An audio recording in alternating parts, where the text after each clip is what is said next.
Mindset bisnis orang tidak akan pernah berhenti. Ya, dia akan terus bergerak. Dia punya power yang sangat luar biasa. The power of mindset ini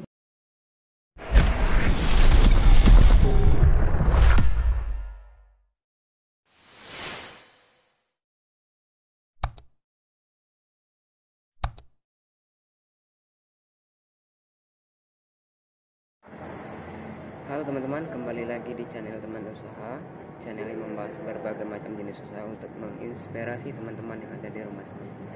Oke, kali ini kita tidak membahas atau mereview suatu usaha, tidak juga menghadirkan sebuah cerita usaha, tapi kali ini kita akan menghadirkan pembicara yang menurut saya pembicara yang sukses. Dia memiliki bisnis hotel dan bisnis rumahan. Ini pembicara ini akan membahas masalah mindset dalam berbisnis. Kenapa mindset dalam berbisnis ini penting?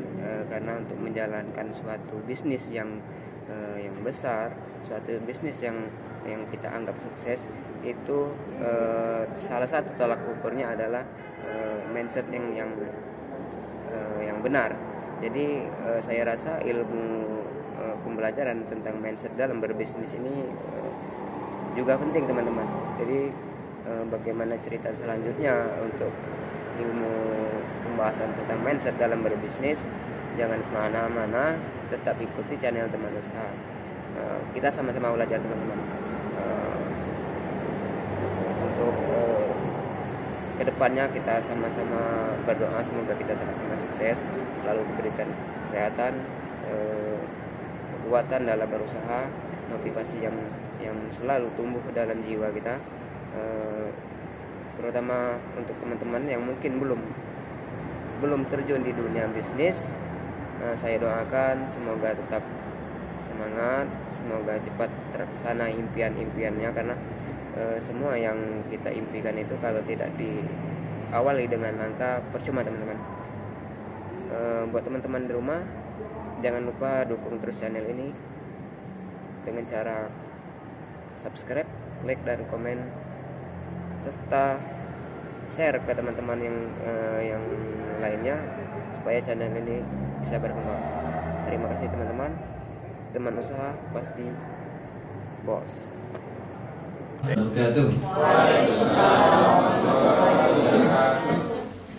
Daun salam pulau penyengat di pemot anak di tepi kali. Jikalau salam dijawab kurang semangat, saya ulangi sekali lagi. Assalamualaikum warahmatullahi wabarakatuh. Waalaikumsalam warahmatullahi wabarakatuh.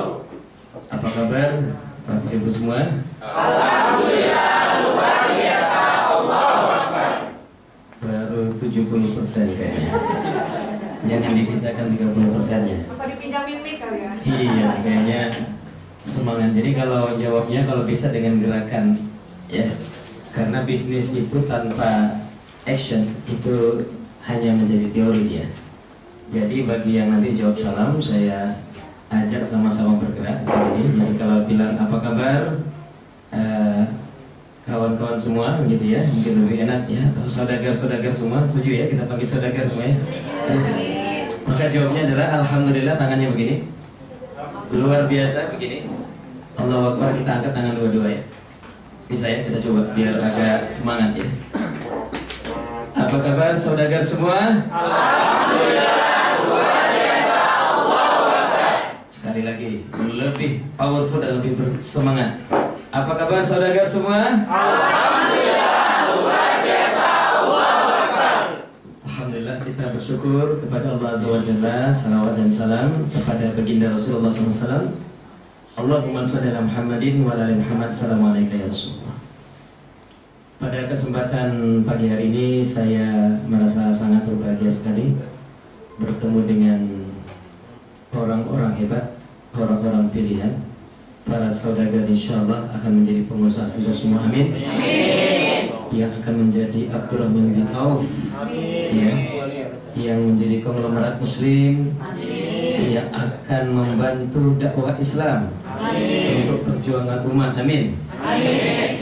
Bicara masalah kaya, sebetulnya banyak orang bisa menjadi kaya, menjadi owner bisnis, tetapi menjadi seseorang yang kaya sekaligus dermawan ini menjadi tugas penting kita.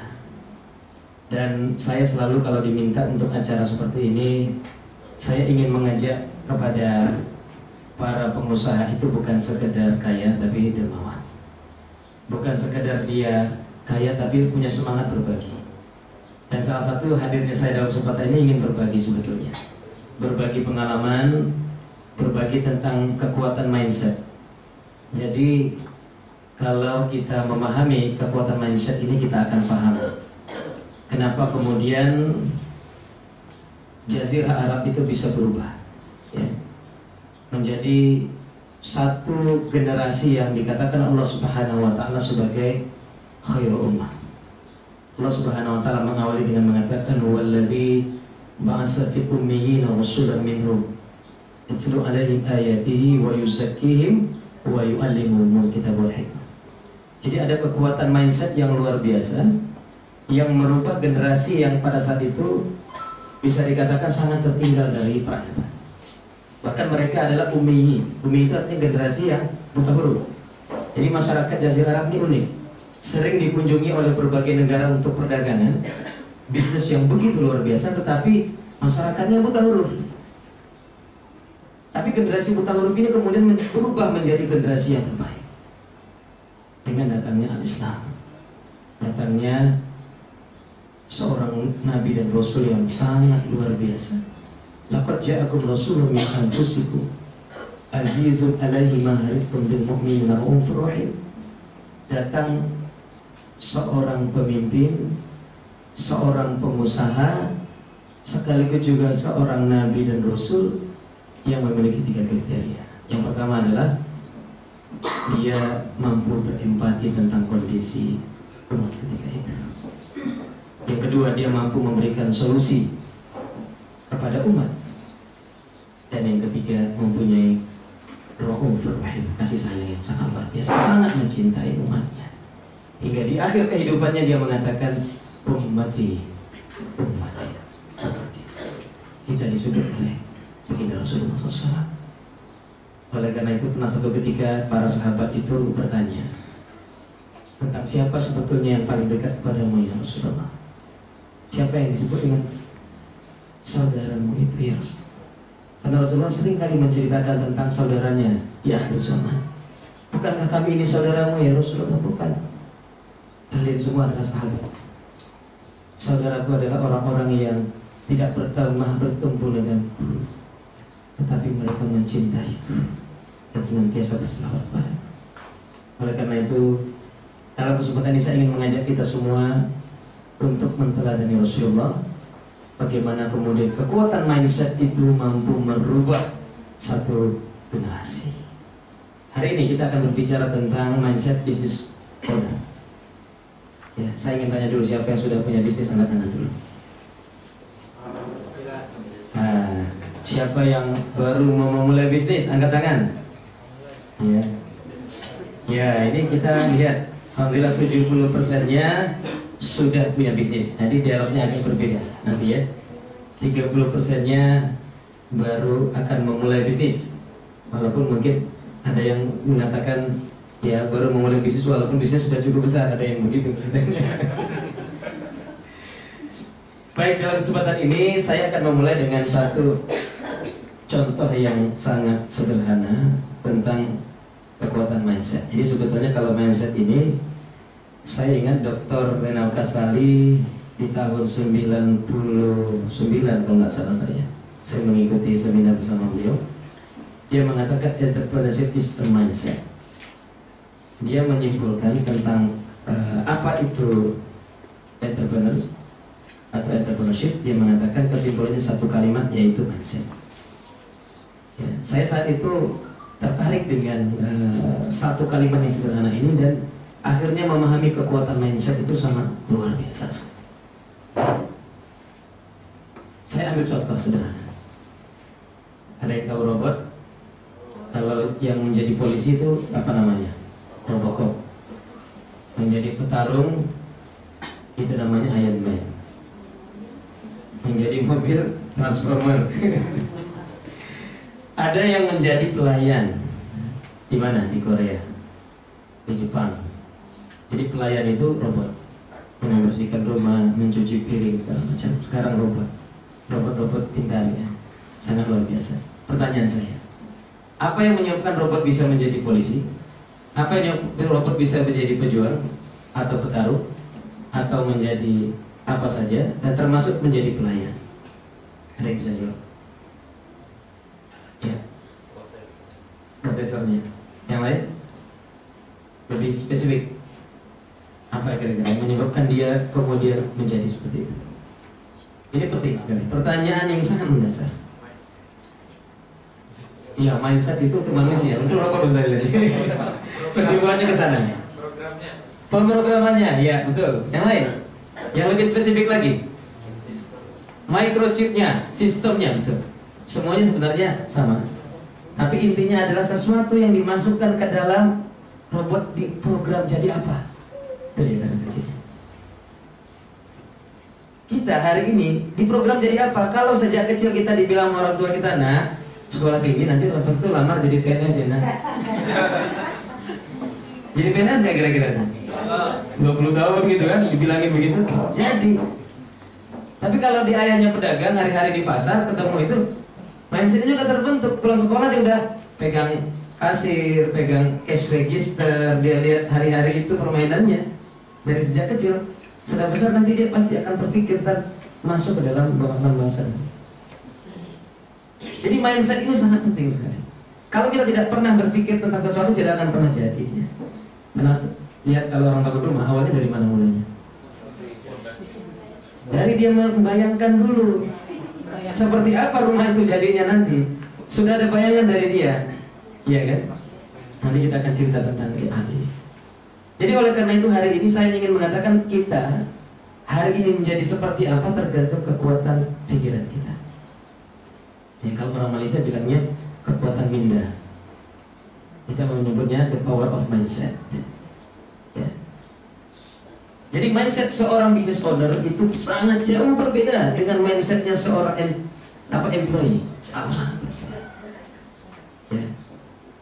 Saya yakin di sini presentasinya sudah cukup bagus ini. Cuman saya mau lakukan tes sedikit saja. Saya bikin worksheet. Worksheetnya hanya pegang gadget saja. Mohon pegang gadgetnya masing-masing. Cari notes, ya, catatan. Atau yang pegang kertas boleh tulis, silakan. Ya, kalau berupa kertas berarti worksheet, ya. Tuliskan 10 nama. Ini penting sekali karena banyak orang yang kadang-kadang lupa memapping dirinya sendiri. Tulis 10 nama. 10 nama itu adalah orang yang berpenghasilan. Dan dari 10 nama tersebut bisa jadi ayah kita, ibu kita, bisa abang kita, bisa tetangga kita, ya, bisa teman sekolah kita, bisa guru kita dan siapa saja yang sehari-hari berinteraksi dan bertemu dengan kita. Setelah tulis 10 namanya, mohon di sampingnya, ya, tuliskan, kalau enggak ada papan tulis ya, tuliskan di sampingnya kriteria karyawan atau pebisnis, K atau B. Silakan dicoba, ditulis, diketikkan, ya. Kalau nggak punya gadget, nggak punya kertas, nanti dibayangkan. Tapi saya yakin gadget punya semuanya, insya Allah. Ketikkan, latihan memapping diri kita, ya. 10 nama yang senantiasa beraktivitas dengan kita, sebutkan, tuliskan, bayangkan, dan kemudian saya mengajak kita nanti memetakan. Karena ini akan mempengaruhi mindset seseorang. Ketika seseorang bertemu dengan banyak adalah pengusaha, maka dia akan menjadi pengusaha dan akan terkondisi terus menjadi pengusaha. Tetapi ketika seseorang di sekitarnya adalah mereka yang mempunyai mindset sebagai employee, maka dia akan sangat sulit. Bisa jadi akan patah semangat ketika bisnisnya gagal. Udahlah, nggak usah bisnis lagi, ya, jadi karyawan saja. Singkat saja, namanya singkat, ya. Bayangkan dan kemudian apa kasih nilai di sampingnya, bukan nilai kriteria dulu, nanti nilai saya pimpin. K atau P? K artinya karyawan, P artinya pengusaha atau pebisnis. Jadi misalnya Ahmad, ya, ayah kita, dia sebagai pegawai, maka dia K kriterianya. Kemudian mungkin kita punya paman, dia sebagai PNS, berarti juga sebagai karyawan. Ada lagi kita punya guru, ya dia karyawan. Tapi kita punya seorang sahabat yang menjadi pengusaha, pedagang. Kita kasih nilai, kita kasih poin P di sana. Nanti kita akan coba nilai. Ada berapa K, ada berapa P dari 10 yang ada di sekitar kita. Ini sekedar mapping awal. Sekitar maksudnya sekitar rumah atau setiap interaksi, bukan hanya di rumah. Artinya kita bertemu di kantor, bertemu di sekolah, bertemu di tempat bisnis, ataupun yang berinteraksi yang kita kenal. Iya, iya. Yang senantiasa berkomunikasi dengan kita. Silakan 10 itu. Jarang orang melakukan ini, tapi ini penting sekali untuk mengetahui nanti kekuatan mindset itu lahir dari interaksi. Sudah selesai? Ada yang sudah? Oke, kalau sudah lanjutannya begini.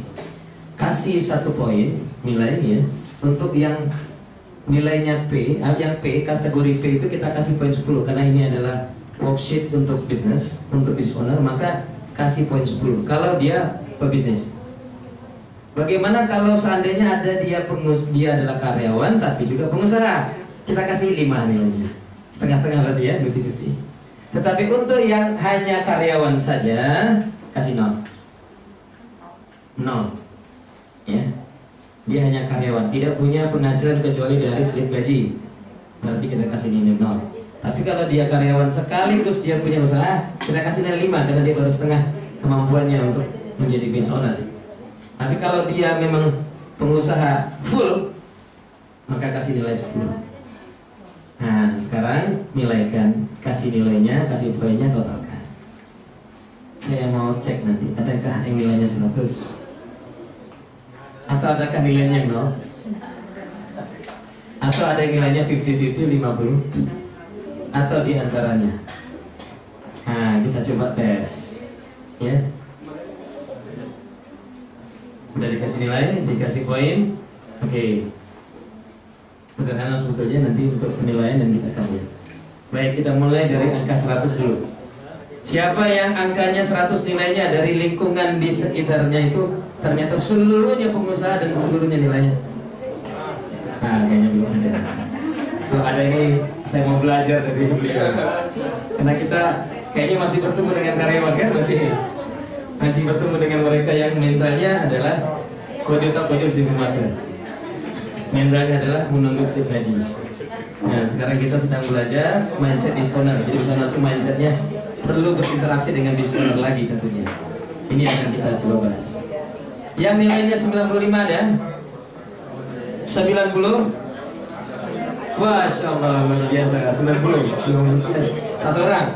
85? 85 ada? 80? Masya Allah, alhamdulillah ada 3 orang. Selanjutnya 75, ada 75. 75 ada 3 orang.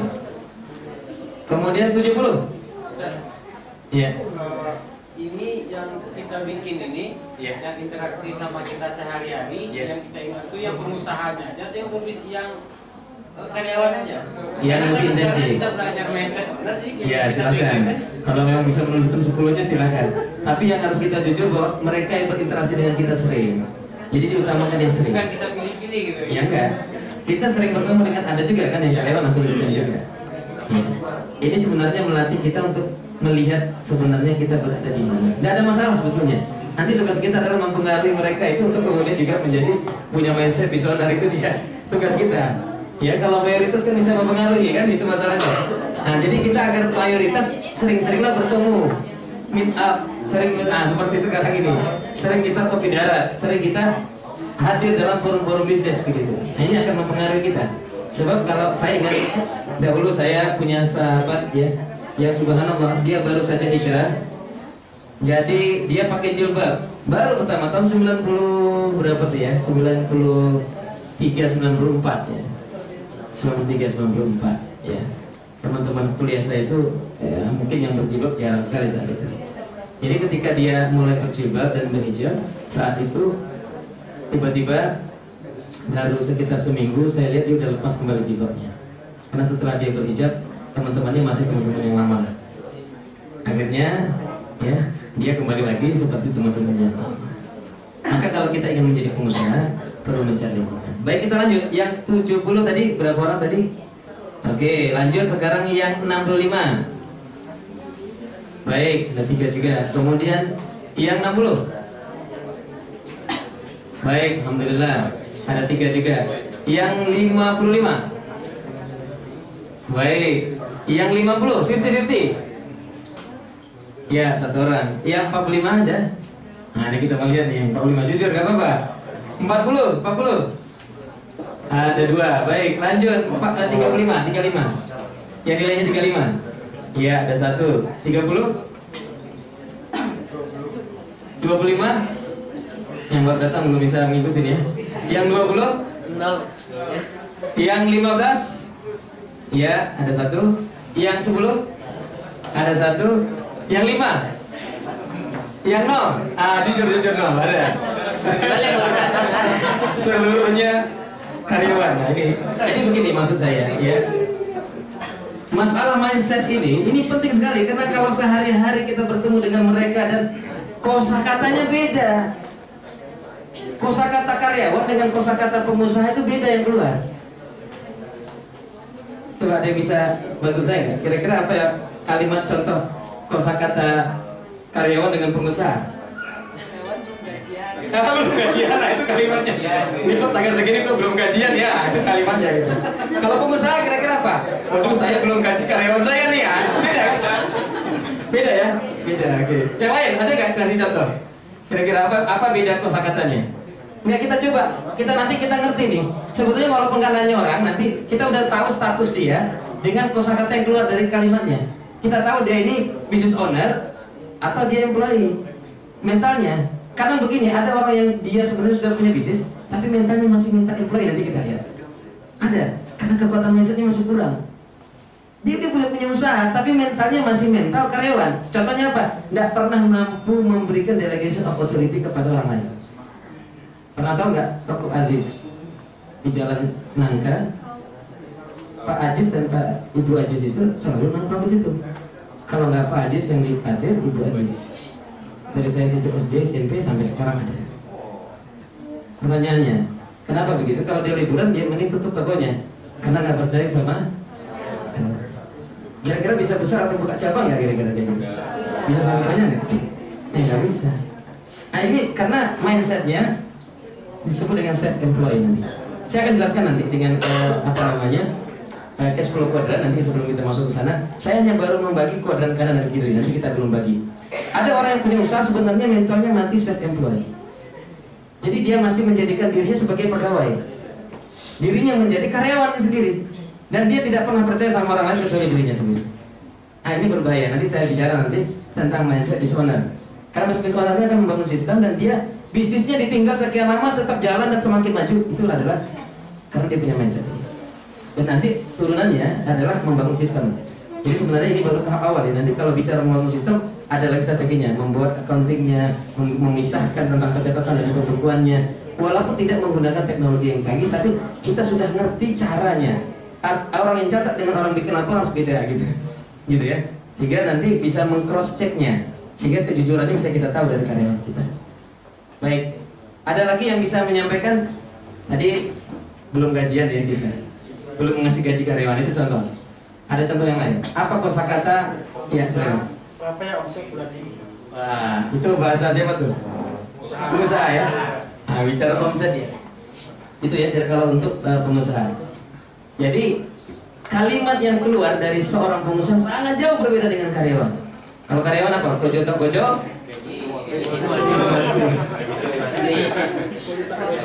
Jadi di kedai kopi mereka merasa senang malah nggak dapat kerjaan. Tapi kalau seorang pengusaha itu nggak dapat tantangan tuh rasanya nggak enak. Ya. Saya pernah ditanya tentang bagaimana proses, ya mungkin bisa saya sedikit memperkenalkan.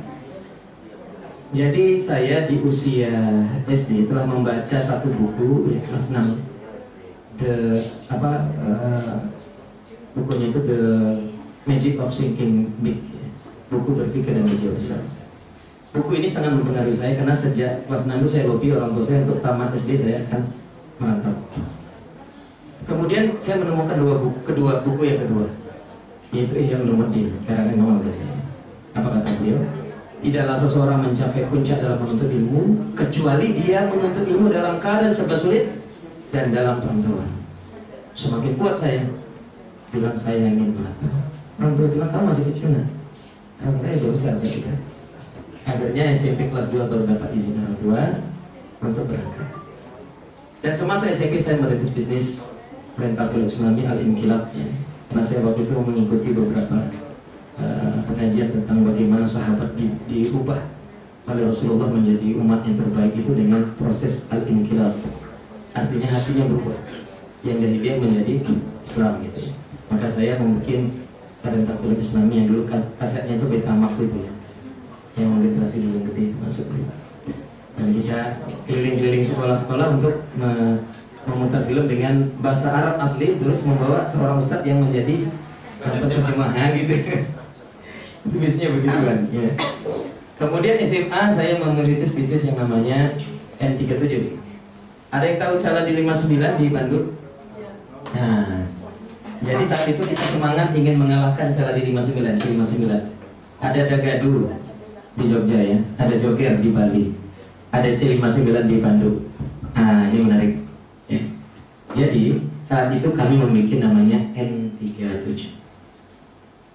Itu maunya ini C59. Waktu SMA ini, saya mengajak teman saya namanya Erik Kumaruzaman, adik kandung dari Ridwan Kamil, nomor 2, Ridwan nomor 1. Jadi Kang Emil ya nomor 1, nomor 2 ya. Teman satu sekolah dengan saya, satu bangku. Saat itu saya minta karena dia sering saya perhatikan jago desain karikatur. Wah, ini peluang bisnis. Yuk kita bikin bisnis house. Nanti karikaturnya itu karikatur Islami ya. Kita bikin jualan. Target kita apa? Mengalahkan C59. Ternyata yang kalah kami. Belum tikar. Ya. Ada yang tahu N37 dari apa? Dari surah An-Nur ayat 37. Ar-rijalun la tulhihim tijaratan wa la bai'un dzikrillah. Seorang pemuda yang tidak dilupakan akan zikir kepada Allah dari perniagaan dan bisnis yang dilakukannya. Ternyata karena masih anak SMA, semangat tadi ya di tengah jalan kemudian belum berhasil saat itu. Saya tidak katakan gagal karena saya ingin sampaikan kegagalan itu dalam kamus para business owner tidak ada. Yang ada apa? One step to success. Setiap orang katakan gagal, kita bilang one step to success. Jadi ibaratnya begini, itu suksesnya di depan sana. Ketika kita gagal, kita bilang ini langkah kita menuju sukses. Orang ketika melangkah lagi, orang bilang gagal, kita bilang one step to success again. Kemudian orang bilang gagal lagi, ketika kita melangkah, kita bilang ini saya sedang menuju kepada kesuksesan. Thomas Alva Edison berapa kali dia? Yang orang bilang gagal, sebenarnya dia sedang menuju kepada kesuksesan yang menemukan ilham. Jadi ini menjadi poin penting bagi mindset kita. Seseorang yang kemudian memiliki mindset business owner, dia akan betul-betul powerful sekali dalam situasi sulit apapun dia akan terus berdiri. Gagal saat SMP, saat SMA, saat kuliah saya merintis bisnis yang namanya Pustaka Robbani.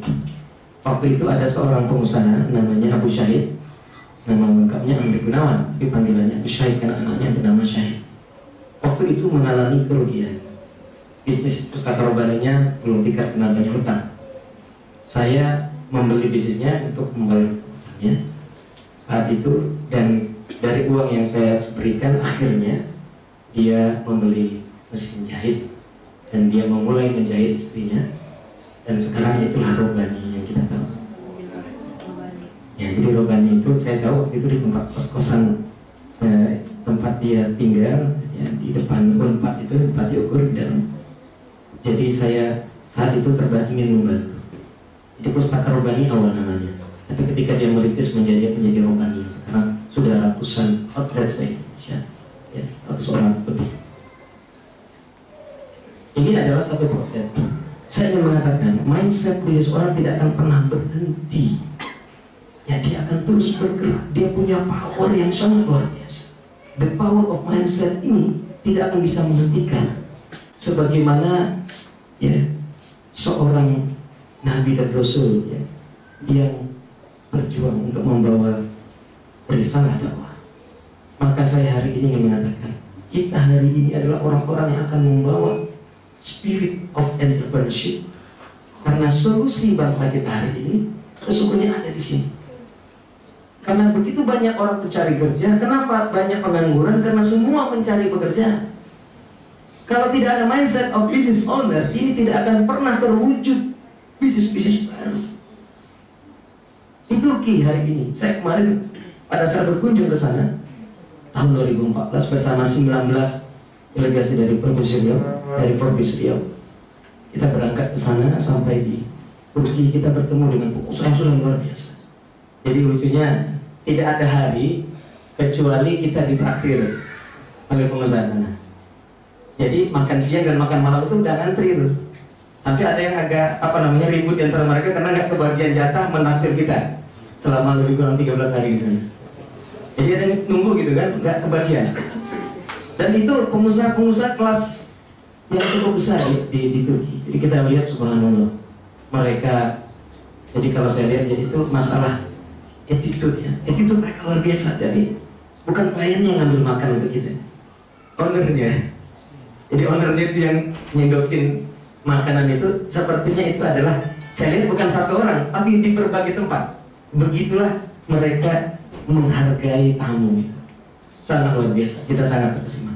Setelah saya tanya, bagaimana kok bisa seperti ini? Padahal kita tahu Turki itu lebih kurang Indonesia, bahkan lebih parah kalau kita lihat pasarnya, kondisi ekonominya kok bisa berubah begitu drastis. Ternyata mereka memiliki seorang pemimpin yang punya mindset yang sangat luar biasa. Saya teringat dengan kisah Khalifah Umar bin Abdul Aziz. Dia adalah seorang khalifah ya, cucu dari Umar bin Khattab, yang di masanya saat awal dia memimpin sebenarnya kondisi ekonomi itu dalam kondisi yang sulit.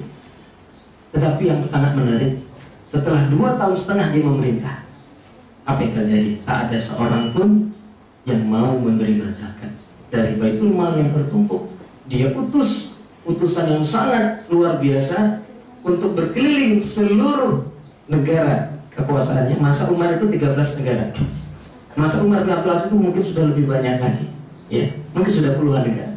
Ketika keliling tak seorang pun yang mau menerima zakat, karena mereka adalah sudah merasa sebagai muzaki. Muzaki kalau di kita lebih kurang 8 juta ke atas penghasilan.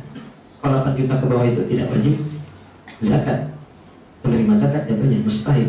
Tapi 8 juta ke atas itu adalah, jadi rata-rata mungkin mereka sudah berpenghasilan di atas 8 juta rata-rata. Sudah makmur. Yang menarik, berapa lama dia memerintah? Setengah periode. Dia nggak perlu sampai 2 periode sebetulnya. Benar kan? Kalau yang mengatakan kurang, Umar bin Abdul Aziz cuma 2,5 tahun. Berarti setengah periode udah bisa dia buktikan. Kenapa? Sekali lagi kekuatan mindset of business owner.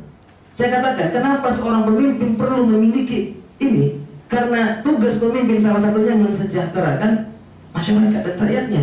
Kalau dia sendiri mindsetnya nggak punya, gimana caranya dia bisa mensejahterakan? Karena mental pejabat dan birokrat hari ini adalah menghabiskan anggaran. Sementara mindsetnya seorang business owner adalah mengoptimalkan seluruh sumber daya dari nol, kemudian ada dan kemudian tumbuh besar. Start up bisnis, grow up bisnis, hingga scale up bisnis. Seperti itu. Mulai dia dimulai dari awal, kemudian dia tumbuh hingga dia dilipat gandakan menjadi besar. 9 naga yang ada hari ini yang dikatakan 9 cacing. Ternyata dulu hanya pengusaha biasa, dia seperti kita. Tapi dia mengalami grow up dan scale up yang sangat spektakuler. Dan ini adalah prinsip Guangxi, persaudaraan Cina yang perlu kita ambil pelajaran di sini. Satu orang mereka ketika memulai bisnis, 8 orang yang lainnya membantu. Ketika seorang lagi memulai bisnis, yang lain support rame-rame. Itu rahasia bisnisnya. Saya ingin mengajak kita, kalau ada seorang saudara kita yang sukses, support rame-rame, datangin rame-rame, kita ramaikan sehingga dia sukses. Bila nanti berikutnya begitu lagi. Tapi kalau di antara kita kemudian saling tarik, begitu ada yang udah naik ditarik, nggak pernah berhasil. Nggak pernah berhasil. Sekali lagi, ketika seseorang punya mindset business owner, dia tidak ada masalah. Ketika ada orang yang mempunyai bisnis yang sama dengan dia dan ingin belajar dari dia akan bagikan ilmunya. Saya pada bisnis IT, bisnis warnet dulu, bisnis perusahaan IT dan membuat software. Mahasiswa saya ketika saya mengajar tahun 99, udah itu dia ingin belajar tentang bisnis warnet, saya ajar, saya latih. Dia bikin bisnis yang sama dengan saya, tidak ada masalah. Karena apa? Rizky nggak akan pernah tertukar. Pertemuan kemudian belum nikah, karena nggak aku lagi gitu. Ya. Pada saat itu kemudian berpindah dengan bisnis yang lainnya, properti. Ya. Jadi kalau saya bicara tentang bisnis saya saat ini di perhotelan dan properti, Asana Guest House dan juga di bidang properti. Ada hal yang ingin saya sampaikan, bahwa kekuatan mindset ini adalah kekuatan yang sangat luar biasa. Kita hari ini adalah apa yang kita pikirkan. Kita hari ini adalah apa yang ada di mindset kita. Kita hari ini adalah kekuatan pikiran, maka hati-hati menerima informasi. Sekali lagi, lintasan pemikiran sedikit pun atau informasi yang masuk dalam pikiran kita harus kita hati-hati. Oleh karena itu, worksheet tadi, sekali lagi, worksheet tadi yang saya sampaikan mungkin dalam bentuk tulisan kertas, ya, atau mungkin dalam bentuk tulisan atau ketikan gadget, mohon diperhatikan. Kalau ada yang nilainya tadi berapa? 15, 25, 30, atau di posisi di bawah 50, ini punya tugas ekstra dan berat. Kenapa? Karena berarti 75% atau mungkin 85% dari orang di sekitar kita itu mempengaruhi kita untuk tidak menjadi pebisnis. Dia akan mengatakan untuk apalah, ya, terus-terusan begini, ya, mending kerja, ya, menjadi pegawai. Kojo tak kojo, situ itu. Jadi mental seperti itu akan terus. Tetapi orang yang sudah mempunyai the power of mindset yang kuat, dia nggak akan terpengaruh. Saya ambil contoh saya sekarang. Ketika tahun 97 saya tamat sebagai sarjana ekonomi akuntan, SEAK gelarnya, saya dapat tawaran pertama sekali dari dompet sosial Umal Qura, dari Abu Syauki ketika itu menjadi manajer penting. Saya bilang saya mau pulang. Sekarang namanya rumah zakat. Jadi saat itu saya bilang saya mau pulang. Ya. Terus ketemu dengan Pak Fadil Fuad, ya, yang ketika itu dia menawarkan di Create Advertising sebagai accounting juga. Sampai di Jakarta saya bertemu dengan perusahaan akuntan publik The Big Six. Ditawarkan saya juga, tolak dengan cara yang halus. Sampai di Pekanbaru saya ditawarkan di CPI, Kartet Spesifik Indonesia. Oh, gaji cukup besar, ya, puluhan juta. Saya tolak juga. Terus ada tawaran PNS. Nah, ini PNS itu banyak yang senang, ya. Waktu tawaran PNS saya bilang, saya dikasih ke uang 100 juta di depan, langsung dijadikan kepala dinas, saya tolak. Saya bilang, jadi maunya ngapain? Saya bilang saya ingin jual kelapa muda. Itulah saya merintis di Jalan Nangka, belum ada, kalau global bangunan itu belum ada, toko-toko belum ada. Di samping global bangunan kan ada Indomaret, apa sih depan Indomaret? Saya jual kelapa muda. Jadi saya beli 2 jak air, ketika tamat, saya punya satu prinsip bahwa saya harus memulai dari nol. Jadi bisnis itu harus pertama dimulai dari nol. Yang kedua harus dimulai dari bawah. Yang ketiga harus dimulai dari sekarang. Saya ulang, bisnis itu dimulai pertama dari nol. Yang kedua dimulai dari bawah. Yang ketiga dimulai dari sekarang. Jadi bagi yang belum, ayo kita mulai. Mulai dari nol maksudnya apa? Harus memulai tanpa ada apa-apa. Sebagaimana Abdurrahman bin Auf begitu hijrah dia tidak bawa apa-apa. Apa dia bawa rukonya? Apa dia bawa bisnisannya? Enggak, dibawa badan saja. Sampai di sana kata Rasulullah SAW, ketika Rasulullah melakukan 3 perkara, apa yang dilakukan Rasulullah? Membangun masjid. Yang kedua apa? Mempersaudara muhajir wal ansar. Yang ketiga membangun pasar. Yang dapat tugas untuk membangun pasar adalah Abdurrahman bin Auf. Apa yang dilakukan beliau? Melakukan transaksi tunda dengan 200 ekor unta dari beberapa vendor unta, pemilik unta dengan dari keuntungan ini dia mulai memberi lapak di sebelah pasar Yahudi di kota Madinah. Kemudian apa yang dilakukan? Dia membangun profit sharing dengan apa? Dengan kaum muslimin yang mau berbisnis. Karena Yahudi sudah menguasai pasar, maka yang tersisa adalah para pengusaha kaum muslim baru start up bisnis. Apa yang dia katakan? Tidak ada sewa. Kalau dulu orang Yahudi menggunakan sewa seperti saat ini, dia tidak, jualan saja di lapak itu. Nanti kalau sudah menguntungkan kita bagi hasil. Nah, gitu. Ternyata dalam waktu 1-2 tahun kemudian, lapak ini menjadi pasar yang sangat luar biasa.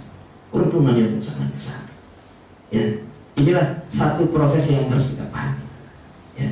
Maka mindset business owner yang dimiliki oleh Abdullah bin Auf, yang dia adalah seorang pengusaha, dan kalau diimbangi dengan seorang Umar bin Abdul Aziz sebagai regulator, merasakan khalifah, artinya seorang pemerintah, tapi dia juga mempunyai mindset business owner. Dia punya mindset, sehingga kalau ini 2 kekuatan ini bergabung jadi 2 kekuatan besar, sangat luar biasa. Antara penguasa dan pengusaha, maka akan terangkat ayatnya. Kita sangat senang sekali ya, karena salah satu dari ya cawapres kita mempunyai spirit itu. Saya sebutkan Pak Sandiaga Uno, ya, beliau mempunyai spirit yang sangat luar biasa tentang hal ini. Ya, beliau pernah menjadi ketua HIPMI. Beliau juga orang yang sangat luar biasa. Kadin yang berhasil dia ingin jadi ketua Kadin, katanya nggak jadi. Ya. Bagaimana proses beliau kemudian merintis bisnis itu dari awal, dari kecil sampai besar. Ini adalah satu proses. Maka kekuatan, sekali lagi mindset business owner ini penting sekali. Ya, saya ingin kita hari ini masuk ke tahapan selanjutnya. Ya, saya akan minta kita kembali menulis. Opsi kedua, silakan. Ya, ini kita akan coba kekuatan mindset. Setiap orang akan menemukan apa yang dia pikirkan, ya, dan kekuatan pikiran ini sangat penting. Baik, saya minta minimal pemikiran kita itu ya dalam rentang waktu ya 2 tahun ke depan, bisa 5 tahun atau 10 tahun ke depan. Ya, silakan, dan tidak kurang dari itu. Ya. Bayangkan dalam pikiran kita dalam 2 tahun ke depan, dalam 5 tahun ke depan, atau 10 tahun ke depan ingin punya bisnis. Ya. Apa bisnisnya? Jenisnya? Berapa omsetnya? Gitu ya, bayangan kita. Dan seperti apa ya yang kita inginkan itu secara spesifik. Jenisnya ya misalnya kuliner, properti, perhotelan, apa saja. Kemudian yang kedua, cara spesifik juga. Kita punya kira-kira karyawan berapa orang, gitu ya. Dan kemudian kira-kira berapa lama kita akan mewujudkannya. Ya, silakan. 3 hal itu dituliskan dari sekarang. Coba bayangkan, pikirkan visi bisnis kita. Ini kekuatan pikiran sekali. Kita punya target. Saya punya pengalaman, ada yang menuliskan ini, kemudian dia katakan, Pak, saya sudah mewujudkan apa yang saya tuliskan kemarin. Nah, saya senang sekali itu. Dan nanti ada yang telepon saya, ya, bahwa setelah mewujudkan itu, tulis rencana bisnis kita, tulis target bisnis kita dengan 3 perkara sederhana saja. Yang pertama, jenis bisnis kita itu apa, dan akan beromset berapa dan berkaryawan berapa, katakan. Dan kemudian kapan itu terwujud, dalam berapa rentang waktu, terserah, silakan. Ya. Dan ini penting, kita akan latih ya, the power of mindset. Ada orang yang sudah jauh berpikirnya, bahkan bisa menembus sesuatu yang jauh. Silakan. Ya. saya akan coba bantu nanti ya untuk mereka yang mungkin masih kesulitan. Dulu saat saya terjepit jari saya di kelas 4 SD, dioperasi di Singapura di Mount Elizabeth. Ketika keluar dari Mount Elizabeth, diambil tulang di siku masuk ke sini. Terus saya dibawa dorong oleh suster. Saya bingung, ini tadi rumah sakit kok sekarang kok jadi hotel, terus bawa lagi kok jadi kantor. Saya nggak keluar ruangan ya masih namanya, kok jadi shopping mall gitu. Ternyata rumah sakit itu terhubung dengan mall, terhubung dengan hotel, terhubung dengan satu kawasan.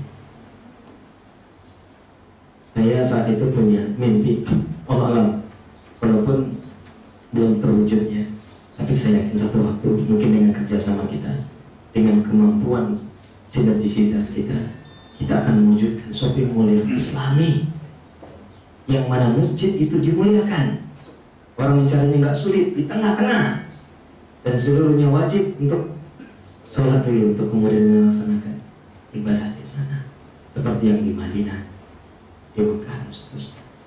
Ini tentu saja perlu kerja sama yang besar. Itu mungkin barangkali contoh saja pikiran saya, ya, mindset saya ke situ. Saya ingin ke sana, tapi saya sedang merintisnya satu-satu. Kesana kesasnya mulai dulu, nanti rumah sakitnya gitu, ini pelan-pelan gitu. Nanti satu ketika dirangkai menjadi satu yang dalam satu area. Itu adalah mindset dan pemikiran saya. Nah, silakan kita boleh mempunyai rencana. Mulai dari yang paling kecil 2 tahun ya, jadi nggak boleh dalam waktu ini. Atau 5 tahun atau 10 tahun atau mungkin yang mau lebih jauh dari itu dengan target yang besar, silakan. Apa saja bisnisnya? Miso, bakso, apa lagi? Apa saja? Ya, tapi menjadi bakso punya outlet 100 outlet gitu ya, 1000 outlet sih. Ya, spesifikkan. Apakah jumlah karyawannya? Apakah jumlah outletnya? Apakah jumlah omsetnya? Silakan. Ya, spesifikkan. Jenisnya apa? Spesifik, omset dan ininya berapa, dan kemudian dalam tahun berapa itu terrealisasi. Kita berapa tahun lagi kita terrealisasi. Coba hati-hati. Kenapa? Karena penaklukan Kisra, penaklukan Konstantinopel itu sudah ada informasi dari Rasulullah bahwa akan ditaklukkan, walaupun para sahabat mikir, mana bisa? Apa mungkin itu? Di tengah mereka di dalam kondisi kepungan pasukan Ahzab ketika menggali parit Khandaq. Rasulullah memberikan kabar gembira akan menaklukkan ibaratnya 2 negara adidaya. Itu logikanya nggak masuk.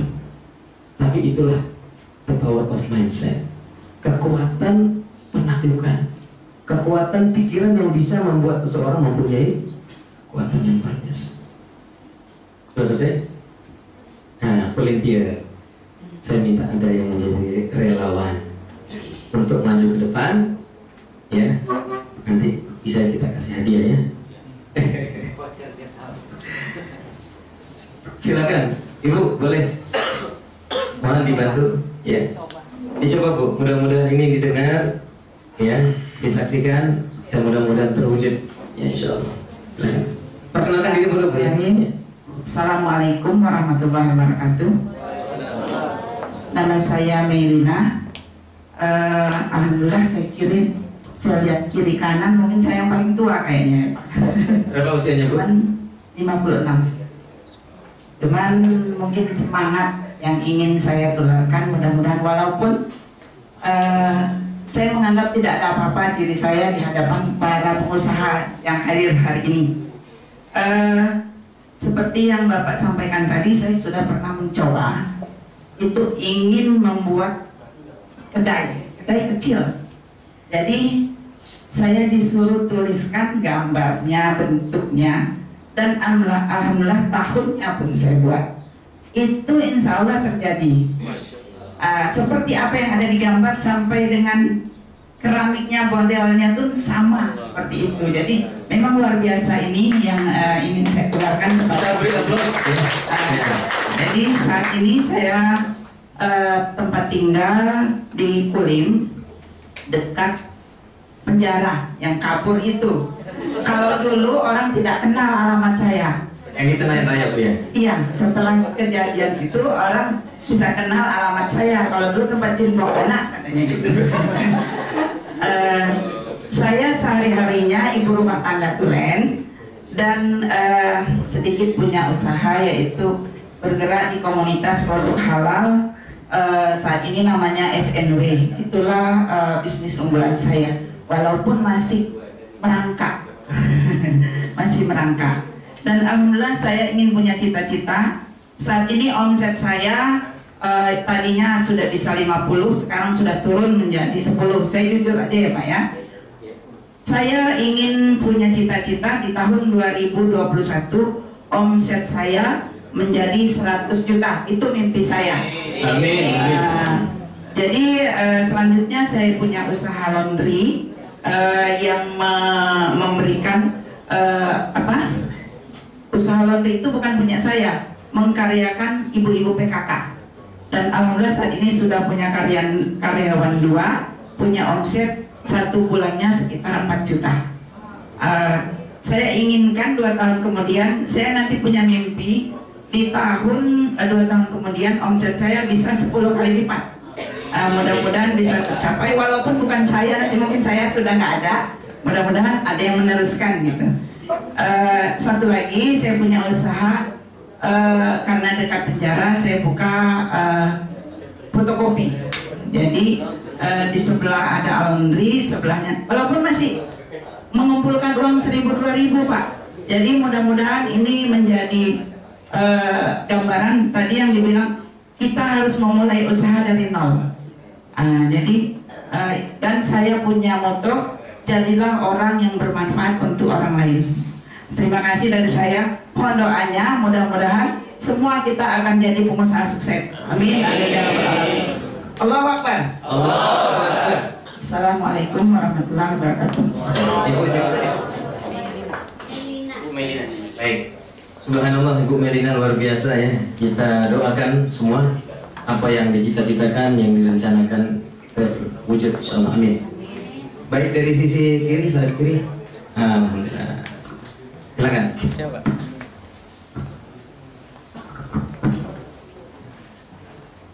Assalamualaikum warahmatullahi wabarakatuh. Perkenalkan, nama saya Aslin Pak Ustaz. Saat ini memang background saya itu sarjana pendidikan, cuma saat ini saya lebih suka jualan seperti itu. Jadi saya punya rencana atau impian ke depannya. Yang pertama, memang karena saya sarjana pendidikan, saya ingin membuat sekolah, yaitu nanti mulai dari TK mungkin sampai nanti tingkat SMA. Yang akan lebih dekatnya, saya kan walaupun saya sarjana pendidikan, saya selalu mengampas Pak, mengampas barang harian. Jadi saat ini saya tidak keliling lagi, cuma dalam jangka 1 tahun ini saya akan buka gudang dan mempekerjakan orang lain untuk mengampas lagi seperti itu. Kemudian saat ini juga saya membuat susu kedelai yang kemasannya masih sangat tradisional. Saya punya impian dalam 2-3 tahun ini saya ingin membuat kemasan lebih bagus dan akan nanti bisa menyamai atau produk Swayana Raya Pak. Kita akan membuat kemasan lebih bagus. Mohon kepada teman-teman doanya, mudah-mudahan impian kita ini bisa terwujud. Terima kasih. Siapa tadi namanya? Pak Aslin. Pak Aslin. Kita beri aplaus buat Pak Aslin. Ya. Masih ada yang ingin menyampaikan? Oke, silakan.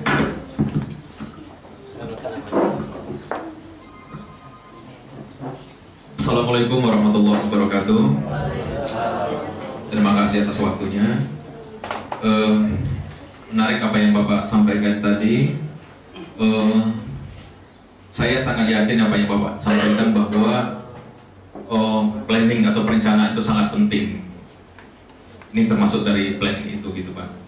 Karena dulu saya kalau boleh cerita Pak, saya dulu di Sampurna PT Philip Morris Indonesia dan awal 2018 saya juga resign gitu Pak. Dan kemudian saya sibuk dalam hal-hal yang baru gitu ya. Dan planning yang saya lakukan itu adalah saya bergerak di bidang properti, itu kos-kosan. Dan sekarang baru kos-kosan Kenanga Kos tahap 1 sudah selesai. Dan sekarang lagi pembangunan tahap kos yang kedua gitu ya. Dan saya berharap untuk ke depan 5 tahun yang ke depan mencapai 50 kamar gitu, dengan omset 50 juta per bulan gitu. Dan Pak Ustadz tadi bilang juga bahwa bergerak di bidang properti, dan sangat berharap nanti bisa sharing informasi dan ilmu gitu Pak Ustadz. Terima kasih. Assalamualaikum warahmatullahi wabarakatuh. Waalaikumsalam. Pak siapa tadi?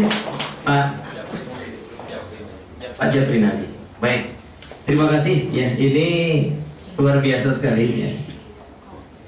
Saya minta kepada kita semua yang belum sempat mungkin berbicara, mengetik, mengepri, menempelkan di kamarnya yang diketikkan tadi. Kalau bisa dekat cermin. Kalau setiap hari biasanya bercermin, kayak itu dilihat dulu. Ini dulu sangat sering saya lakukan masa saya dulu di Bandung, SMP, SMA, kuliah. Dan ternyata semua yang saya tempel dan saya tuliskan itu terwujud. Hari ini saya sangat berbahagia diundang, karena saya ingin kembali mengingat dan mengenang yang mungkin saya tidak lakukan lagi hari ini. Dan saya akan juga akan melakukan hal yang sama yang tadi saya sampaikan. Saya akan mulai membuat perencanaan yang matang dan jelas. Karena ternyata kalau kita lihat dalam surah Al-Hasr ayat 18, Allah Subhanahu wa taala berfirman, A'udzubillahi minasyaitonir rajim. Bismillahirrahmanirrahim. Ya ayyuhalladzina amanu ittaqullaha wal tanzur nafsum ma qaddamat lighad wattaqullaha innallaha khabirun bima ta'malun. Allah Subhanahu wa taala berfirman, wahai orang-orang yang beriman, bertakwalah kalian kepada Allah, dan hendaklah setiap diri membuat perencanaan diri untuk kehidupan setelah kematiannya, dan bertakwalah kepada Allah. Sesungguhnya orang yang mengetahui apa yang telah berbuat. Jadi perhatikan, ayat ini ada kata ittaqullah, ada wattaqullah. Ada dua perintah takwa dalam satu ayat, cuman di ayat ini. Yang lain perintah takwa cuma sekali di satu ayat. Yang menarik, dari ta'ala perintah ittaqullah dan wattaqullah ada perintah wal tanzur nafsum ma qaddamat lighad. Yang artinya apa? Hendaklah setiap orang membuat planning, perencanaan dirinya. Ternyata ekspresi ketakwaan yang tertinggi adalah membuat perencanaan diri. Jadi yang salah satu tadi dimatikan. Nah yang ini juga. Udah. Jadi inilah yang menjadi hal yang saya pikir harus kita lakukan hari ini. Kalau setiap pribadi muslim mempunyai kekuatan mindset yang sangat luar biasa, keyakinan itu dengan luar biasa, bisa mampu menaklukkan yang hari ini 80% ekonomi kita dikuasai oleh 20%, bahkan kurang dari 20%. Bahkan dalam buku Paradoks Indonesia karangan Prabowo Subianto itu 1% dari penduduk negeri ini menguasai 49%. Bahkan 1% penduduk negeri ini menguasai 72% tanah yang ada di negeri ini. Saya ketika membaca buku ini memang paradoks banget gitu. Negeri ini kaya tapi dimiliki orang sedikit orang. Dan sedikit orang ini bukan dari orang yang mayoritas yang seharusnya menjadi tuan di negerinya sendiri. Maka hari ini alhamdulillah dengan spirit 212 lahir namanya 212 mat. Lahir kita mat. Lahir Madani mat. Kalau kekuatan ini dilanjutkan dengan kekuatan yang saling terhubung, berjejaring satu sama lain, ini yang ingin saya sampaikan sebentar ini. Karena komunitas seperti ini cukup banyak, tetapi saya sayangkan kadang tidak saling terhubung menjadi kekuatan besar. Saya lihat sekarang mulai tumbuh PDA Community, tangan di atas. Ada yang namanya JPM, ada yang namanya Pekanbaru Berdaya dengan SSN-nya, dan banyak lagi. Tetapi apakah kita kemudian menjadi kekuatan yang bersama? 212 mat, kita mat, dan Madani mat tidak saling terhubung satu sama. Saya kembali menggagas adalah mat namanya, tapi dia bukan seperti kita mat 212 ataupun Madalima, tapi dia menjadi upaya menyatukan tiga kekuatan ini. Seperti Bukalapak, dia online tapi seluruh stoknya 212 ada di situ. Semua stoknya Kitamat ada di situ, semua stoknya Madalima ada di situ, dan dia bisa dipesan online dan kemudian dia bisa diantar sampai ke rumah. Nah, ini sebenarnya menggabungkan kekuatan antara usaha Golek. Kalau Gojek kan milik apa, Golek ada sekarang ini milik dari pengusaha Muslim, dan ada satu lagi saya lupa, yang sekarang juga sedang banyak dari Gojek yang dari pengusaha Muslim. Itu digabungkan dengan kekuatan Kitamat tadi. Jadi bagaimana orang bisa berbelanja cukup di rumah, barang diantar. Nah ini kan seperti kita GoFood, ya, seperti itu yang dipropos oleh oleh Gojek. Ini dengan kekuatan itu saja sebenarnya kebutuhan hari selesai. Hari ini saya perhatikan apa yang menjadi semangat Kitamat 212 dan Madalima tidak terimbang dengan belanjanya kaum muslimin untuk berkomitmen berbelanja. Salah satu faktornya adalah mungkin kurang promosi, kurang dari pelayanan, kurang lengkap barangnya, yang akhirnya kita kecewa kembali. Tapi kalau dengan mindset dan keyakinan yang kuat kita, kebersamaan kita, maka kita akan mau paling tidak mengurangi, ya, tidak ke sana atau sama sekali tidak. Saya terus terang saja saat ini sudah, anak-anak saya biasanya senang ke Indomaret, saya bilang, nah sekarang ada 212, kita ke sana saja yuk, nah dirubah.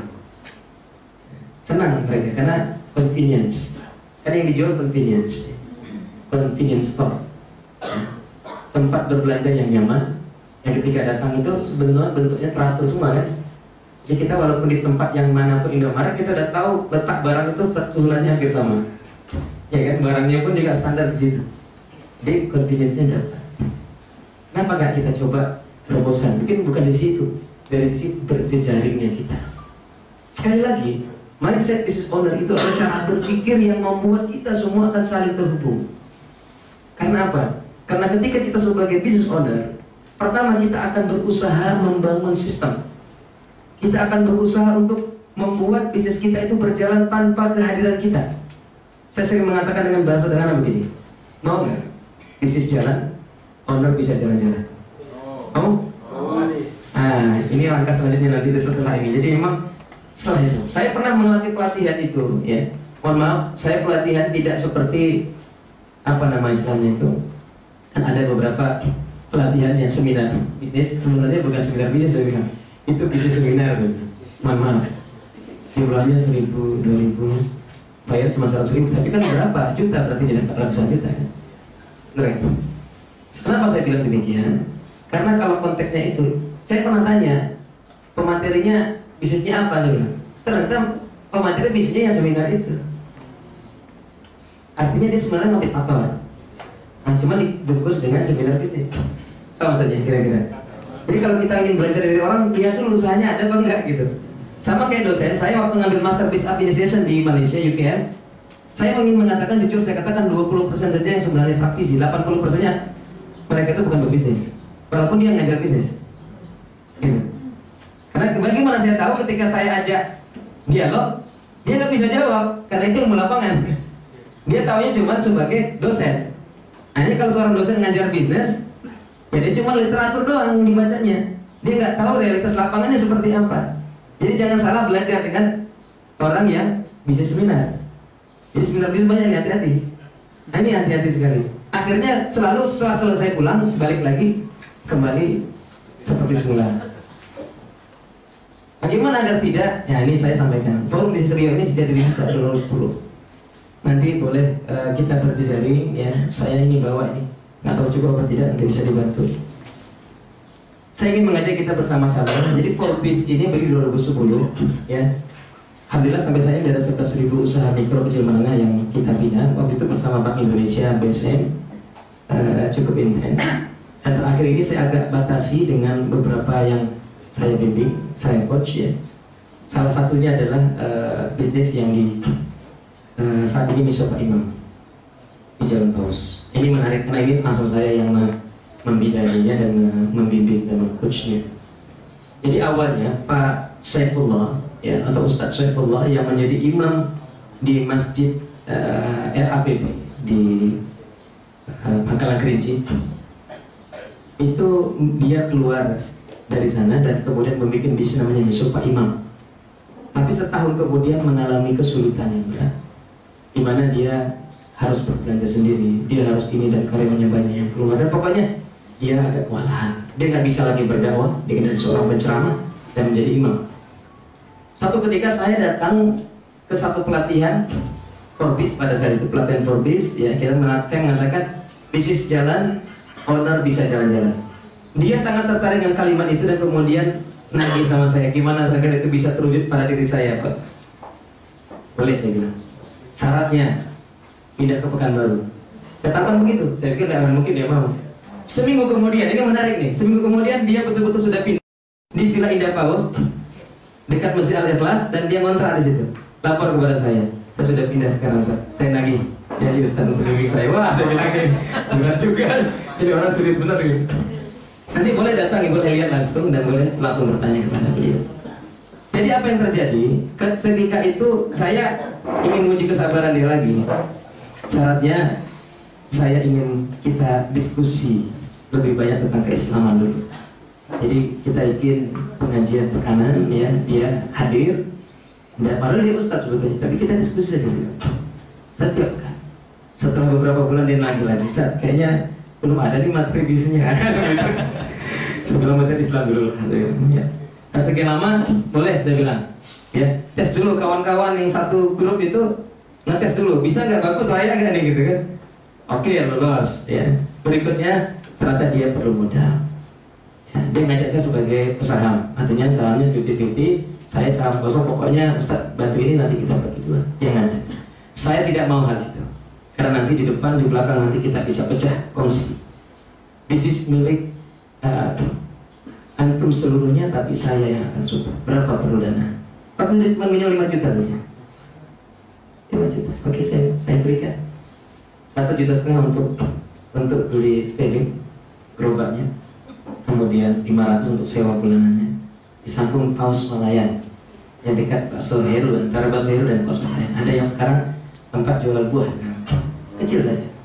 Jadi saat itu dia berjualan di situ, ya, saya sangat terharu. Kenapa? Kalau saya mobil saya parkir, nggak ada mobil lain yang bisa parkir kecuali motor di kiri kanan. Kecil sekali parkiran. Saya bilang gimana mau besar nih kalau kayak begini.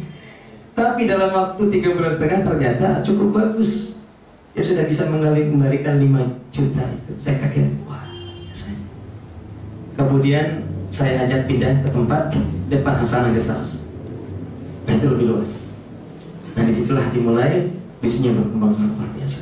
Setahun setengah kemudian omset per harinya 5 juta.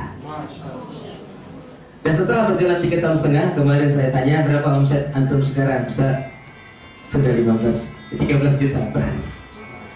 Jadi saya katakan perjalanan itu tergantung kesungguhan, dan dia berkali-kali sempat tergoda dengan bisnis parfum, pernah juga bisnis pakaian muslimah. Ya, saya udah larang berkali-kali, akhirnya dia mengalami kerugian dan dia balik lagi kepada saya. Ya Ustaz bilang benar semua. Saya akan fokus dengan ini. Saya juga bilang antum jangan buka cabang dulu, dia suka buka 2 cabang terus kemudian tutup dua-duanya. Fokus dulu, saya bilang. Nah, jadi dalam Al-Quran Allah Subhanahu Wa Taala berfirman, kalau ingin buah yang baik dan menghasilkan yang baik itu syaratnya Allah katakan ya, kasajaratun thayyibatun asluha sabitun. Ya, wa fa'uha fis sama tu'ti ukulaha kulla hinun bi izni rabbiha. Syarat pertama adalah harus akarnya menghujam dalam. Artinya pondasi itu harus kuat. Jangan tergesa-gesa membuka cabang sebelum pondasi belum kuat. Ambil filosofi dari pohon bambu. Ada pohon bambu, berapa lama dia di bawah tanah baru dia bisa muncul? Kalian tahu? Lama, bertahun-tahun itu. Bertahun-tahun tidak muncul-muncul ya. Setelah nanti tiba-tiba muncul, tiba-tiba udah besar aja. Ini persis seperti saya membeli salah satu kios di satu mall yang saya kaget, di situ 18 bulan katanya. Kok 12 bulan berjalan, kok masih pondasi, saya bilang. Ternyata 6 bulan kemudian berdiri dalam waktu cekat, selesai. Saya kaget, bisa begitu. Ternyata pekerjaan fondasi lebih lama dibanding pekerjaan ke atas. Wajar kalau Rasulullah SAW dari 23 tahun risalah dakwahnya, dari usia 40 sampai 63 tahun, 13 tahunnya hanya mengurus satu perkara, itu fondasi al-aqidah. Dan baru 9 tahun lebih, kurang dari 9 tahun, 10 tahun lebih kurang, ya, dari 23 tahun tadi baru membahas tentang yang lainnya, tentang membangun peradaban, membangun ekonomi, membangun sosial politik, keamanan dan seterusnya. Berarti apa? Fondasi penting. Dan lompatan bisnis dari pengalaman kita itu di antara 17 sampai 19 tahun kemudian baru dia akan meloncatkan yang besar. Jadi hari ini bersabarlah saja. Alhamdulillah. Ya sekarang dia sudah masuk ke tahun keempat, sudah siap-siap untuk mungkin nanti memperbesar outletnya, sudah membangun ya, dan akan tumbuh besar. Jadi terus terang ya, saya hari ini dengan Forbes ini mempunyai satu cita-cita, bisa mengajak orang-orang membangun bisnis dengan sistem, dengan mindset business owner, bukan sekedar bisnis tanpa mindset yang kuat dan tanpa sistem. Karena kalau tanpa sistem kita akan capek. Karena tidak mungkin setiap waktu kita nongkrong di situ. Kita harus meninggalkannya ketika kita dipanggil untuk seruan untuk membantu dakwah Islam ini, maka kita akan bisa menyumbang dengan jumlah yang sebagaimana Abdul bin Auf, sama persis dengan Abu Bakar, yang sering disebut Abu Bakar, seluruh hartanya. Umar waktu itu cuma setengah hartanya, tapi Abu Bakar dan Abdul bin Auf seluruh hartanya diserahkan untuk apa? Untuk perjuangan dakwah Islam. Maka hari ini kita berada di posisi umat ini memerlukan kita semua, para pengusaha, untuk membantu agar kita semua bisa memberikan kontribusi terbaik kita. Oleh karena itu saya mengawalinya dengan mindset disorder yang penting. Karena kita ingin menjadi orang-orang yang dikatakan dalam surah Al-Hasr 18 tadi apa? Punya persiapan. Yang dikatakan Rasulullah SAW, al-aqlu dzaki man dana nafsahu wa aliman ma ba'dahu. Orang yang cerdas, kata Rasulullah, bukan karena ketinggian ilmunya semata, tetapi karena dia berpikir dan berencana untuk kehidupan setelah kematiannya. Itulah orang yang cerdas. Jadi oleh karena itu saya mengharapkan kita mempunyai mindset sebagai business owner, kita ingin bisnis kita ini berguna bagi kita di akhirat. Setuju? Setuju. Kalau saya tanya setuju, jawabnya sesuai, bisa? Nah, kalau saya bilang sesuai, jawabnya setuju, oke? Oke. Setuju? Sesuai? Setuju. Setuju? Nah, kita latihan. Nah, biar nggak ini lah, biar nggak tegang-tegang amat. Kalau saya bilang entrepreneur, maka kita jawab begini: saya bisa, Anda bisa, kemudian semua bisa. Bisa? Oke, kita coba. Entrepreneur? Saya bisa, Anda bisa, semua bisa. Entrepreneur? Saya bisa, Anda bisa, semua bisa. Baik, semangat itu penting. Ketika kita yakini saya bisa, Anda bisa, semua bisa, maka akan ada satu energi besar. Ya, diawali dari mindset kita dan keyakinan itu, maka kita berjejaring, kita membangun networking, kita membangun satu kerjasama. Ini sangat luar biasa. Karena hanya dari 8-9 orang hari ini sudah bisa menguasai Indonesia. Kenapa dengan jumlah yang sekian besar tidak bisa? Kenapa tidak bisa? Bisa. Tetapi tergantung siapa yang mindsetnya paling kuat. Siapa yang hari ini mempunyai keyakinan yang paling besar, maka dialah yang akan memenangkan pertarungan. Tapi ada yang kemudian pulang, kemudian dia berubah pikirannya, itu berbeda. Maka saya menawarkan untuk kita senantiasa berkomunikasi. Mungkin bisa dibantu dibagikan ya, kartu nama saya. Nanti caranya kita harus saling berkomunikasi, bangun komunikasi. Saya sekarang punya grup cukup banyak tentang ini. Saya pernah mengisi Forbes di Johor Baru. Saya ada Forbes Johor namanya. Itu jumlahnya ratusan. Itu para pekerja sebetulnya yang saya isi. Ya, kemudian saya pernah mengisi Forbes di Duri. Sekarang ada Forbes Duri. Saya pernah mengisi acara ini, semua temanya beda-beda ya. Di sana ada IKMI namanya di Johor Baru. Sekarang menjadi Forbes IKMI. Waktu di Turki juga pernah saya berkumpul dengan beberapa warga Indonesia yang di sana. Akhirnya terbentuk Forbes Turki. Jadi saya juga berharap di sini kita membuat satu jejaring yang nanti saling berdiskusi, berbagi informasi. Karena salah satu cita-cita saya adalah membuat satu konsorsium besar. Tidak seorang pun di antara pengusaha kita yang terkendala kecuali dapatkan solusi dari sana. Baik itu solusi tentang permasalahan dihadapi dari sisi legal formal, solusi masalah tentang ide dan gagasan, solusi tentang pendanaan, solusi apapun yang kemudian bisa saling berbagi. Yang ini yang selama ini kurang dilakukan oleh kita semua. Oleh karena itu, saat ini kita harus saling terhubung satu sama lain. Tidak menonjolkan satu sama lain, kemudian ada ego masing-masing dengan kelompoknya masing-masing, tapi kita merasa bagian. Kata Rasulullah apa? Kalau jasa wahid. Kita ini barang satu tubuh. Kalau kata Erdogan, di mana tanah airmu? Tanah airku adalah di mana ada kalimat la ilaha illallah, maka itu adalah tanah air. Ini adalah sesuatu bentuk kekuatan pemikiran yang luar biasa, menyatukan seluruhnya dengan satu kekuatan akidah. Ya, ini adalah satu hal yang ini. Kalau kita lakukan dalam konteks bisnis, maka kekuatan bisnis yang mampu menyatukan, memperkuat jaringan, itulah yang akan membuat kita mempunyai kekuatan sebagai visioner. Siap untuk menjadi pengusaha sukses? Siap. Entrepreneur? Siap. Entrepreneur? Takbir.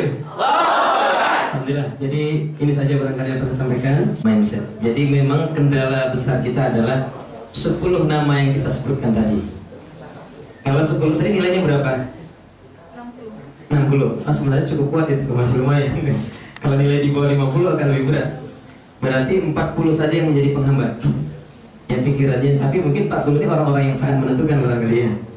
Misalnya orang tua, ya kan? Orang-orang yang sangat menentukan.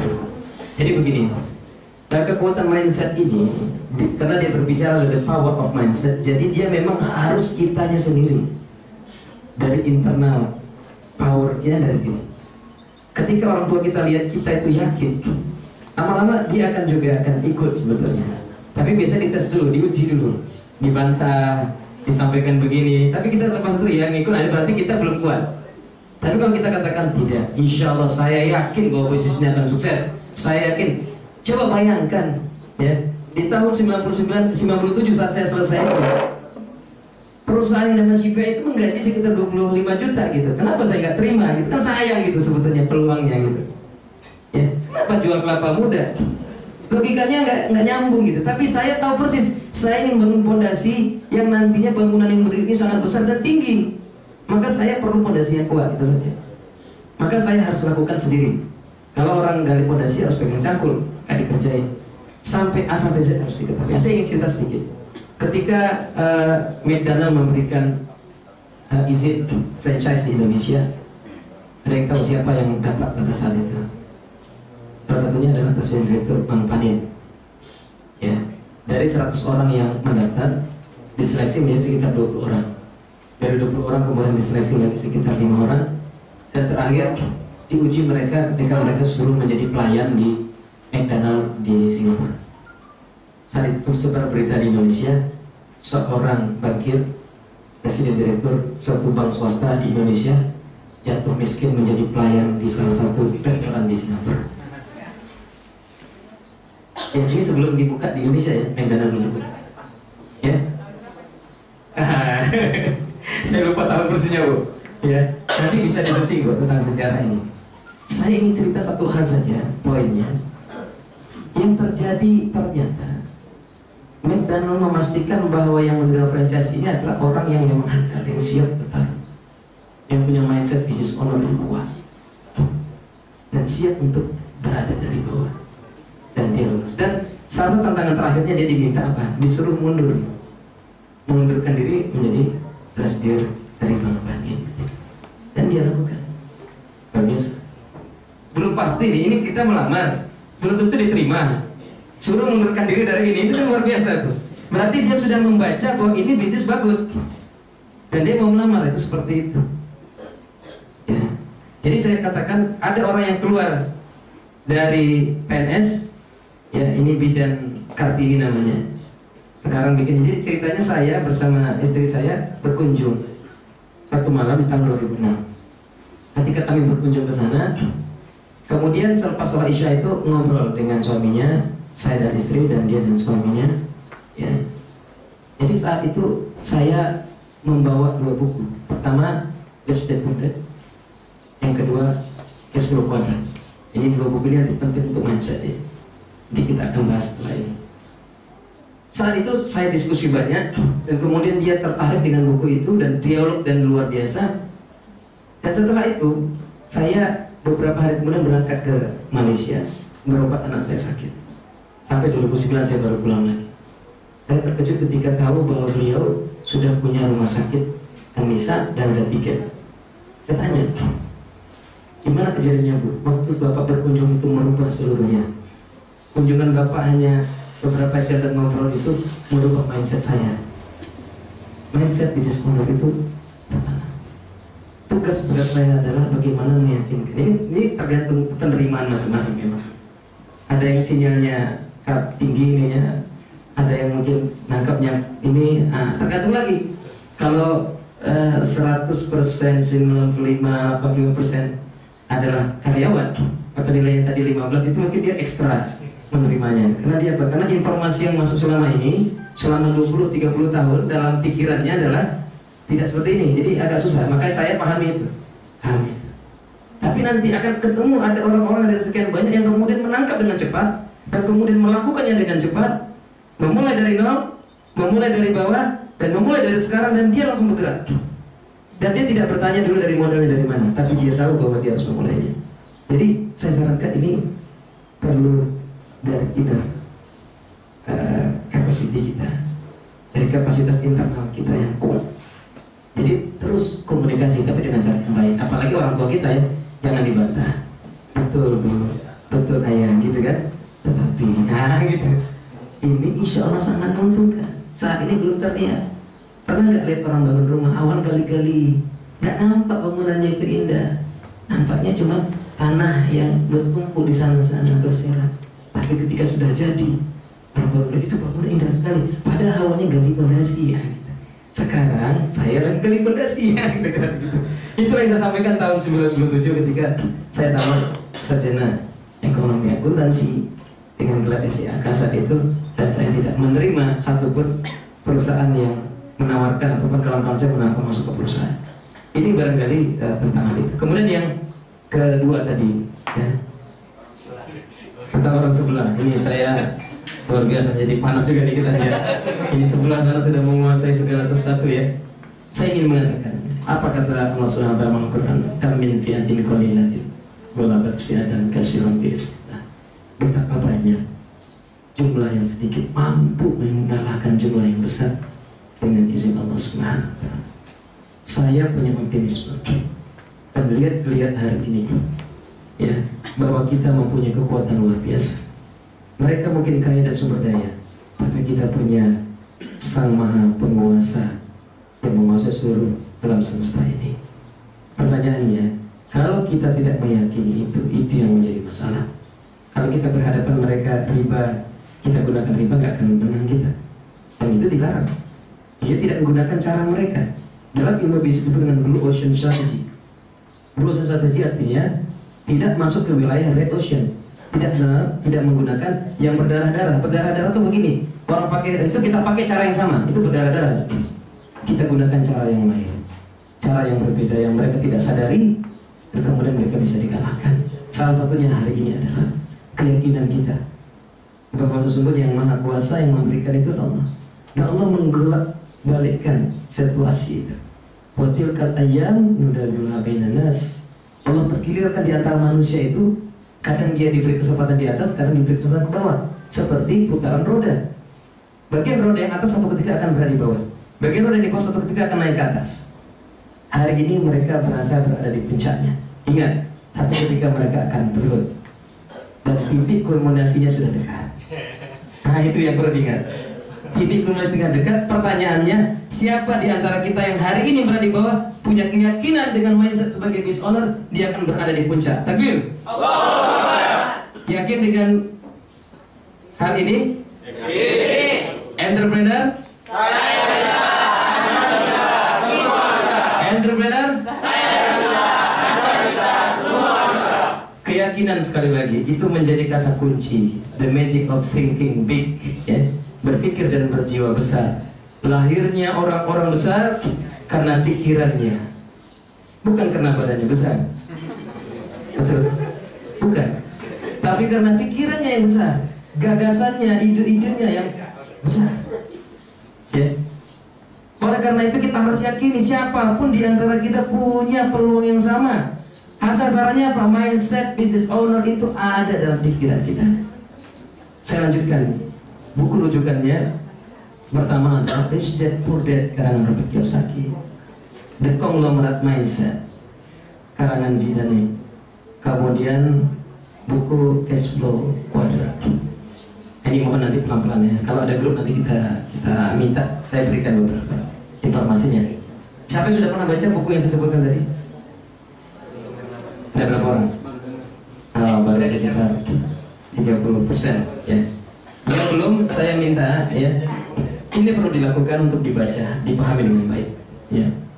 Jadi insya Allah ya, kita akan berjuang bersama ini dengan yang sebelah tadi ini ya. Jangan ragu dengan apapun yang mereka miliki hari ini. Kita punya Allah yang maha kuasa, yang maha kaya. Tapi kata kuncinya satu saja. Dulu mereka juga pernah miskin, mereka juga pernah di bawah. Tahu persis kita orang-orangnya, TW seperti apa dulu, tahu persis kita. Orang miskin juga, ya orang yang nggak punya apa-apa juga. Tapi bisa jadi konglomerat karena regulasi yang kemudian mereka menguasai ya sesuatu. Hari ini tidak bisa dipisahkan antara pengusaha dan penguasa, itu harus saling berhubungan dengan baik. Antara Abdurrahman bin Auf dengan seorang khalifah di Madinah itu yang bisa mewujudkan. Antara seorang Abdurrahman bin Auf dengan seorang pribadi yang bernama Umar bin Abdul Aziz misalnya, kalau hadir di negeri kita itu sangat luar biasa.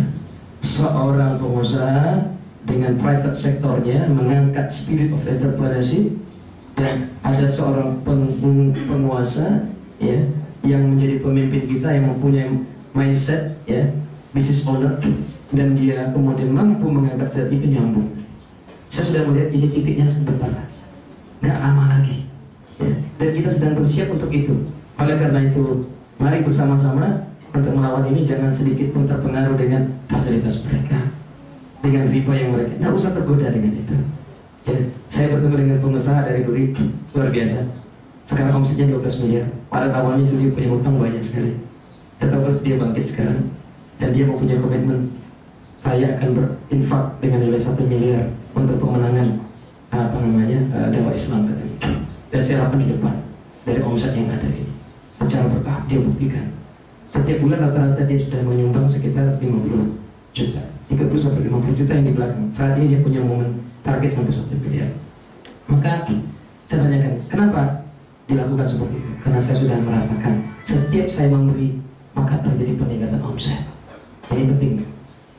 Karena satu lagi saya katakan tadi, seorang yang kaya dia kemudian dermawan, maka sebetulnya rahasia lompatan scale up-nya itu di situ.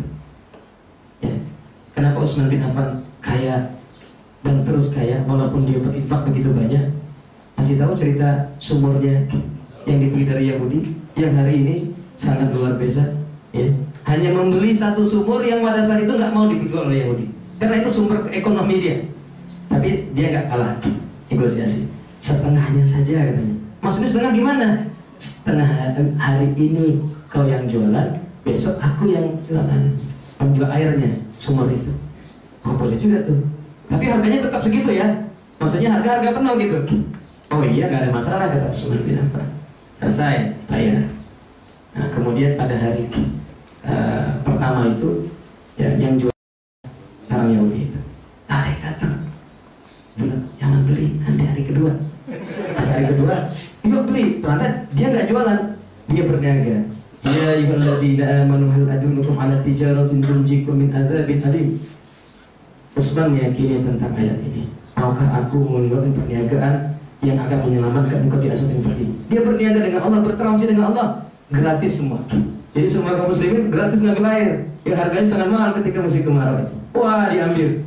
Besok hari ketiga jualan lagi, nggak ada yang beli lagi. Karena yang dibilang olehnya belinya dua ini ya, 2 ember gitu. Biasanya 1 ember jadi 2 ember gitu, kira-kira begitu. Jadi akhirnya hari ketiga gitu lagi. Akhirnya wah saya bangkrut nih. Walaupun dia sudah jual tapi dia nggak ada apa-apa. Kalau gitu beli semua aja lah. Dia minta bayaran lagi dengan jumlah yang 2 kali lipat dibayar sama Utsman bin Affan. Akhirnya seluruhnya ditransaksikan. Apa yang terjadi? Sumur itu kemudian menjadi ladang kurma yang sangat luas. Sumur itu kemudian menjadi hotel yang kemudian membiayai Haramain, Makkah dan Madinah hari ini. Dan rekening atas nama Utsman bin Affan itu rekening yang sangat luar biasa, terus bertambah dan bertambah. Inilah konsep wakaf yang hari ini belum diberdayakan oleh kaum muslimin. Baru zakat saja, zakat cuma 2,5%, tapi wakaf ini sangat spektakuler dan diterapkan oleh Utsman bin Affan. Inilah yang sekarang ingin kita kembangkan. Kalau setiap kita punya konsorsium bisnis kaum muslimin dengan pendekatan dengan wakaf, dengan pendekatan saling membantu satu sama lain, saya sangat yakin ini bisa kita lakukan. Setuju ya insyaallah ya? Suai. Setuju? Suai. Setuju. Entrepreneur? Saya bisa. Anda bisa. Semua bisa. Entrepreneur? Saya bisa. Anda bisa. Semua bisa. Kemudian yang pertama tadi, ini 3, 2, 1 ya, kita mundur. Jadi pertanyaan tadi terkait dengan pondasi ya. Jadi pondasi ini memang begini. Kalau orang berbicara pondasi, biasanya bangun rumah itu kan harus di lahan yang kosong, betul? Ya. Kalau dia dimulai dari bangunan yang sudah ada, biasa kerjanya lebih berat, betul ya? Dibongkar lagi. Maka oleh karena saya katakan mulailah bisnis dari nol. Artinya apa? Mulailah membangun rumah dari lahan kosong. Gitu. Kemudian jatuh mati gimana? Ternyata nggak berhasil, ya. Tapi kemudian ada sesuatu yang dilakukan, ya. Diletakkan ada harimau di belakangnya. Tanpa diperintah dia udah lari ke sana. Apa ya? Sama-sama mati risiko. Ya. Jadi kadang-kadang kekuatan kepepet ini jauh lebih kuat dibanding yang namanya iming-iming. Jadi kalau kita gak mampu memberikan satu cita-cita dan mimpi yang ingin kita capai, maka perlu ada pecut. Kan kalau kuda itu pertama dikasih kacamata kuda terus dipecut kan? Kadang-kadang kita perlu. Makanya disebut dengan dalam apa namanya istilah dalam Islam itu ada yang disebut dengan reward and punishment. Kita perlu melakukan itu. Kita perlu melakukan namanya roja dan juga satu lagi. Jadi ada al-khawf ya, roja wal khawf. Jadi ada harapan tapi ada kekhawatiran. Itu perlu dua-dua. Harapan adalah bagian dari cita-cita yang kuat, azam. Tadi kita sudah lakukan. Tetapi the power of kepepet ini akan mendorong kita untuk melakukan. Saya contoh kedua. Siapa yang bisa menyediakan dana, ya, 100 juta besok ketemu saya, kita akan mulai bisnis. Ada yang bisa? Ada sebagian kita katakan sulit, gimana caranya? Tapi ada yang saya mengatakan, saya rubah bahasanya begini. Saya rubah bahasanya begini, misalnya, saya ingin Anda mengetahui bahwa orang tua Anda sekarang dalam keadaan kritis di rumah sakit, perlu 100 juta dan harus disediakan besok pagi. Apa jawaban kita? Harus bisa, harus terkumpul, benar nggak? Dan bagaimana caranya kita akan mewujudkan? Apa itu? The power of kepepet. Maka berbeda sekali orang yang dalam keadaan kepepet, dia punya dorongan. Saya kemarin ngisi acara di Serikat Pekerja di apa namanya di Tuang, Perawang. Itu ada sekitar 150 orang. Jadi saat itu saya katakan begini, kalau seandainya Anda semua dipecat, di PHK, apa yang Anda lakukan? Pikiran ini perlu kita kadang-kadang lakukan agar mereka membayangkan kalau itu terjadi kepada dirinya. Maka mulailah bisnis ketika kita membayangkan itu terjadi. Tidak ada solusi kecuali memulai usaha. Maka ini adalah kekuatan. Dan ini berangkat dari apa? Dari mindset bisnis owner. Dari kekuatan. Sehingga fondasi itu begitu kuat. Barangkali itu sementara yang dapat dijawab, ya. Silakan kalau masih ada sesi kedua. Baik, terima kasih Ustaz. Kita masih buka pertanyaan 1 atau 2 orang. Kalau masih ada yang mau bertanya.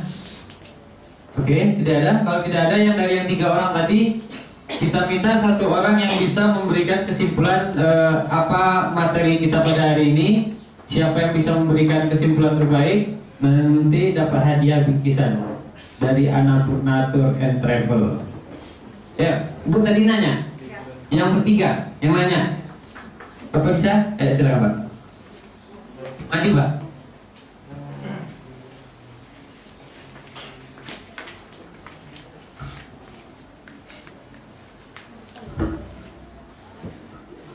Assalamualaikum warahmatullahi wabarakatuh.